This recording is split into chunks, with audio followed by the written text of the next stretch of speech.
If you watch my shorts, you'll probably have seen I'm trying to turn this room into the ultimate computer lab. It's coming along, but I want to dedicate one corner to recreate my desk setup in the 90s.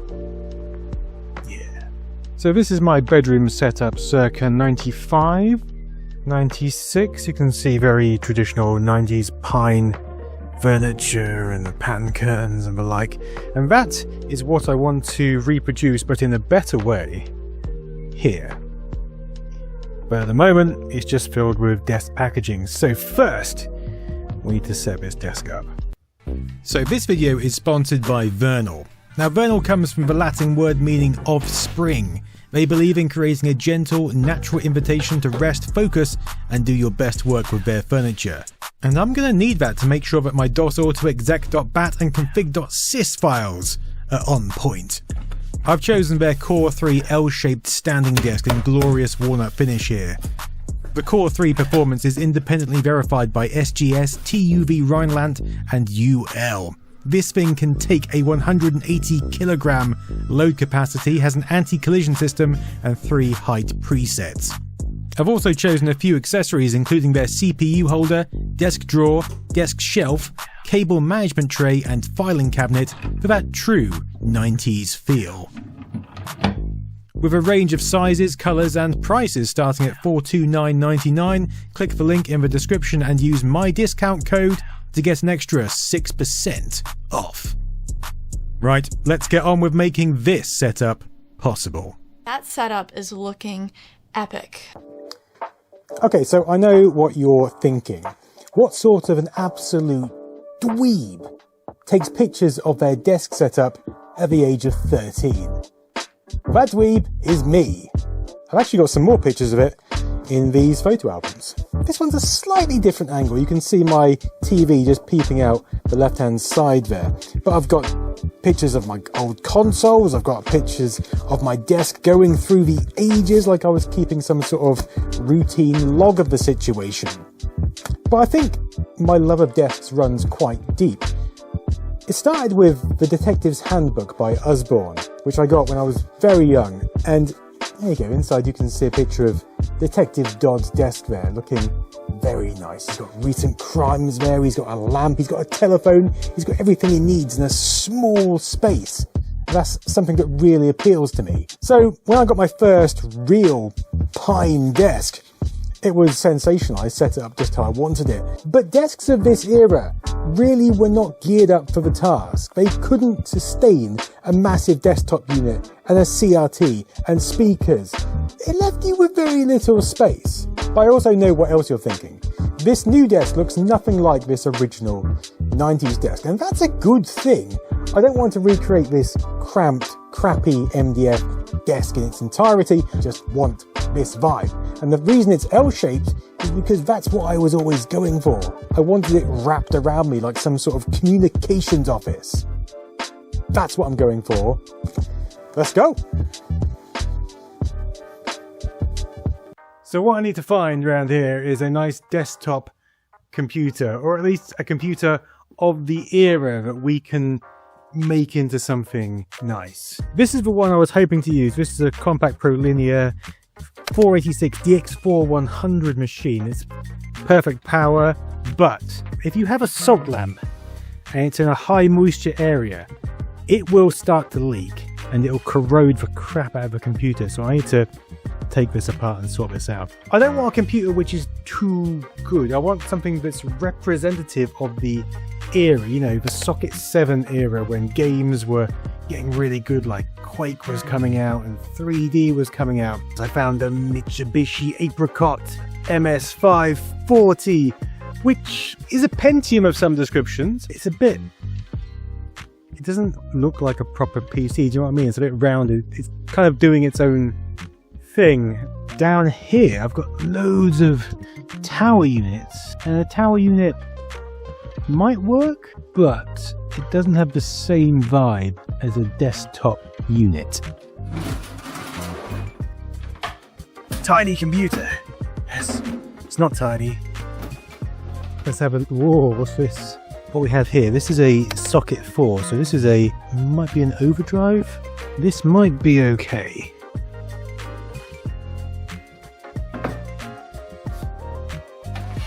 I mean, the fans are working, but we haven't really got much going on anywhere else. There's no video output, it would seem.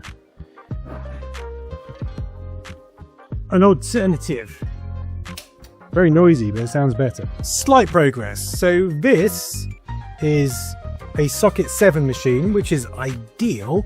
The graphics card doesn't seem to be working, but we can swap in something different. This is actually the machine I made a video on, I think, years ago, like a mystery PC I bought from abroad, and it had some vintage pornography on it. Okay, so what I've done is I disassembled an old SCOM PC, and it had an ATI Max 64 graphics card in. PCI card, which is what we need if we're going to use this computer for anything interesting. Oh yeah, there it is, wearing away. Lovely stuff. What's more, this machine is packing an AMD K5 PR100, which was a Pentium rating. It meant it was equivalent to a Pentium 100. 64 megabytes of RAM.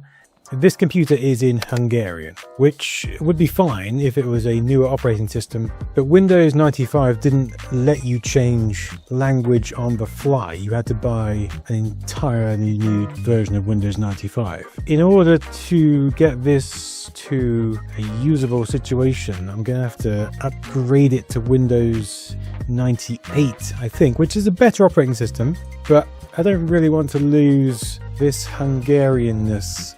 Plus the stuff which was on this computer, which is fantastic. So yeah, I made a video on this computer years ago when I first got it, turned it on to find out what was on it. And it happened to be filled with vintage Hungarian pornography, which is interesting. Nothing too dodgy, just pretty standard stuff. But you wouldn't believe the amount of emails I got from people asking if they could have copies because they have a vintage pornography collection. I don't want to wipe the history on this computer unless I just take a hard drive out of a different machine. Why didn't I think of that? Okay, slightly different strategy. So I have this IDE CF card reader. I can pop this in here, connect this up to the IDE of the computer, and this will work as a hard drive. Purists will be like, wow, it's not a proper hard drive. Yeah, it's not a proper hard drive, but this isn't just a gimmick. And one gripe I have is transferring data from a modern computer to an old computer. And this will make things a lot easier. Install it in an empty slot. Primary master hard drive fail. Right. So old computers like this sometimes get a bit funny when you are attempting to use CF card. So what I'm going to try and do is boot from my trusty MS-DOS 6.22 disk. You get a selfie with me and the DOS installer. Oh yeah. Date and time. You haven't got that quite right. Look at it go! And we get the glorious sounds of the floppy drive. Yes! We have success! So what I attempted to do initially was use Rufus to make that CF card bootable, but old computers are sometimes a bit funny with it, so I used the official DOS 6.22 installation disks to create a new master boot record on the CF card, and it now boots absolutely fine into DOS 6.22, the greatest version of DOS. I'm tempted to leave that on there actually, but I would really like this computer to be a Windows 98 machine. So I'm going to take the CF card out. I'm going to put some legally obtained packages of Windows 98 on there. And this is why I wanted a CF card, because I can just remove it, upload stuff, put it back in. Job done. Okay, I've copied all the drivers and Windows 98 setup files across to the flash card. Windows 98 is installing. Good stuff. Let's go and find the other stuff we need. I really want to find this mouse, this ergonomic mouse. I have a version of it somewhere. I used to. Such a comfortable grip in the hand. I just need to find it again.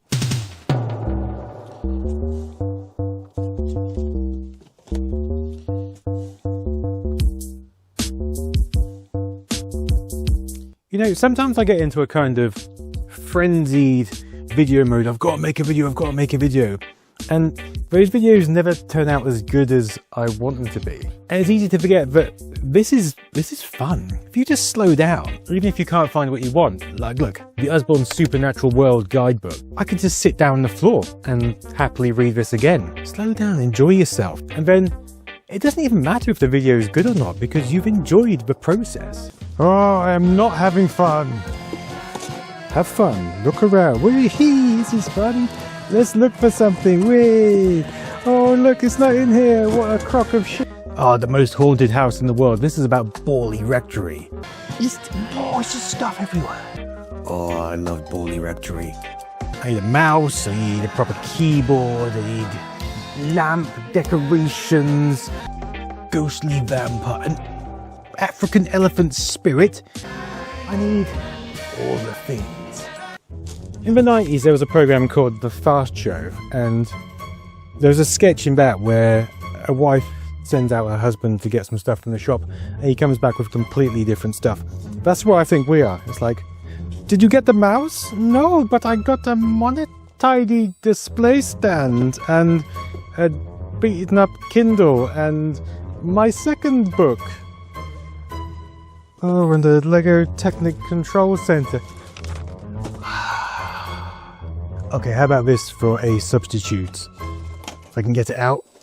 It's a Telemouse 3D. It's a mouse with a built-in phone. This could work.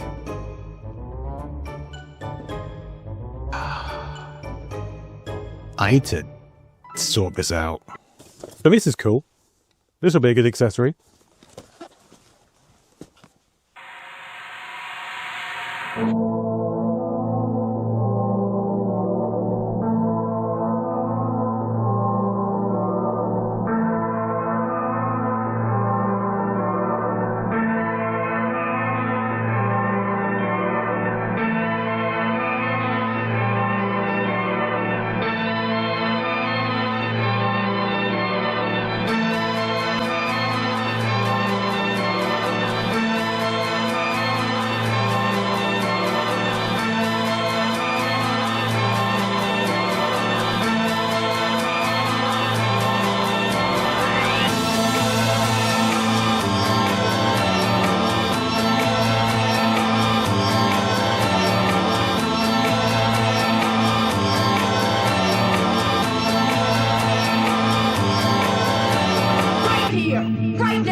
Alright, so it's not a carbon copy of my original desk setup, far from it, but I think this captures the vibe, and when I sit here, it gives me the same feeling as being at my computer desk in 1996, albeit with more space and without having to crick my neck 90 degrees to the right. That's ultimately what I was going for. Allow me to walk you through some of the choices. You'll see that my original wall artwork was sparse and honestly, a little weird. There's a big Magic Eye dinosaur poster and a Pepperami advert cut out from a magazine. I didn't even like Pepperami, so I thought I'd go for the same weird vibes here. I found this futuristic piece of art in the local dump salvage shop earlier in the week. Next to that is my land ownership deed for a tiny piece of estate in Scotland, the kind of thing I would have put on the wall in '96. Ah yes, this custom rise of the robots piece is utterly essential for any desk setup. I've got a couple of art pieces by the very talented Pushing Up Roses there, then a picture of Ming the Merciless peering out from behind the screen, and finally a depiction of Activision's Freeway on the Atari VCS, a Frogger clone. Eclectic, diverse, and ultimately suitable. Over here is my Panasonic KXP1124i dot matrix printer. Oh yeah, listen to that sexy startup sound. This is a far better printer than the KXP1081 shown in my photo. Nice little upgrade. The Toby robot will eat coins, therefore preventing any loose coins from building up on the desk, a common issue for me. That yellow vase also cost me £3 from the same dump shop, and as I didn't have a flower for it, I just dropped a Polybius cap on top, because caps were cool as heck in the 90s. Over here on the desk shelf I've put some disc boxes. Eagle eyes will notice they currently contain Amiga discs, but once I've found my PC discs they'll be swapped out. These boxes were utterly essential in the 90s, and I'm sure I had some on the shelves of my old Pine desk. Got some essential software for the era, and this lamp was another dump shop purchase, £5 for that. Honestly, it's the lamp which makes the whole setup come together. Without that it would look like utter crud. Clearly I knew that in '96 because I had a lamp in situ above the computer. You'll also notice a gamepad and a joystick for ultimate versatility. I've got a nice Mad Catz controller here and a funky little joystick on this desk for playing Afterburner or something. Which brings me onto this storage accessory. The Monetidy, which I definitely didn't have in '96, but if I had been offered it, I would have bitten the salesperson's arm off. Just look at this thing. I can keep an array of CD-ROMs here, a document there should I have some important work to do, and I can store the frickin' mouse here for absolutely no reason. Talking of the mouse, I decided to keep this one until I can find my ergonomic little blighter.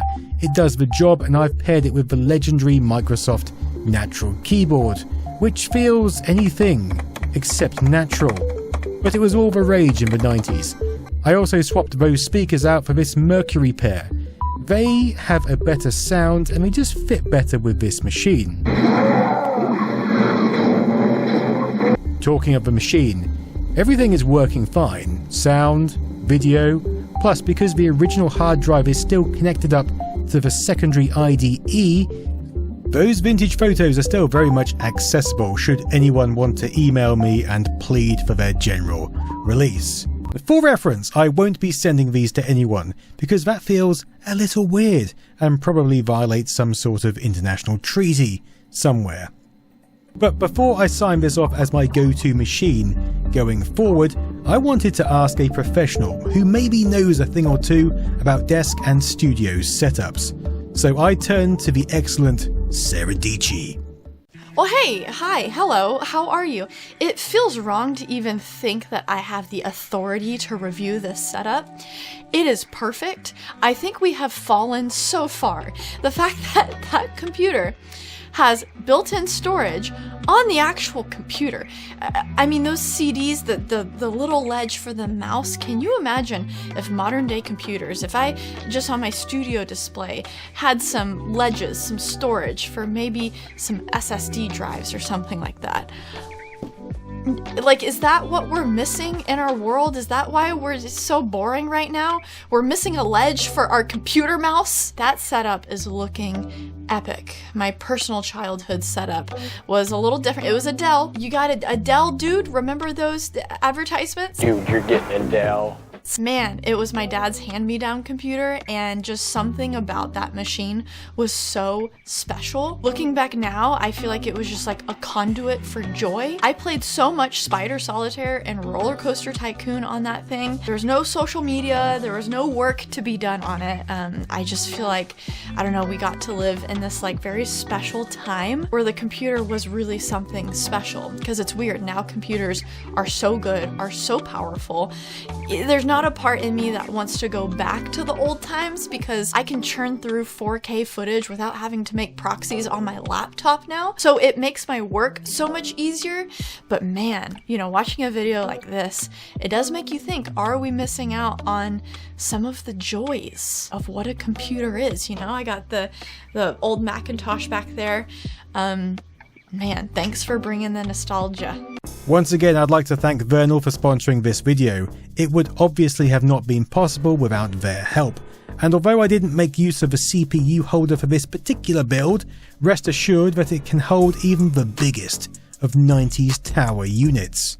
Also rest assured that the built-in drawer and filing cabinet can store all your vintage goods with ease. Use my code YTN6 to get 6% off your purchase at the link in the description.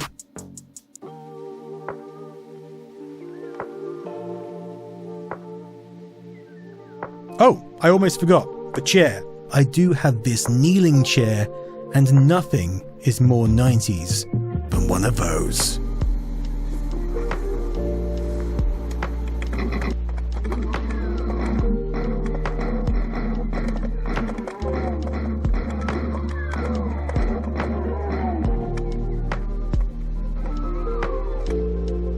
It may not look exactly the same, but I think I've achieved what I intended to.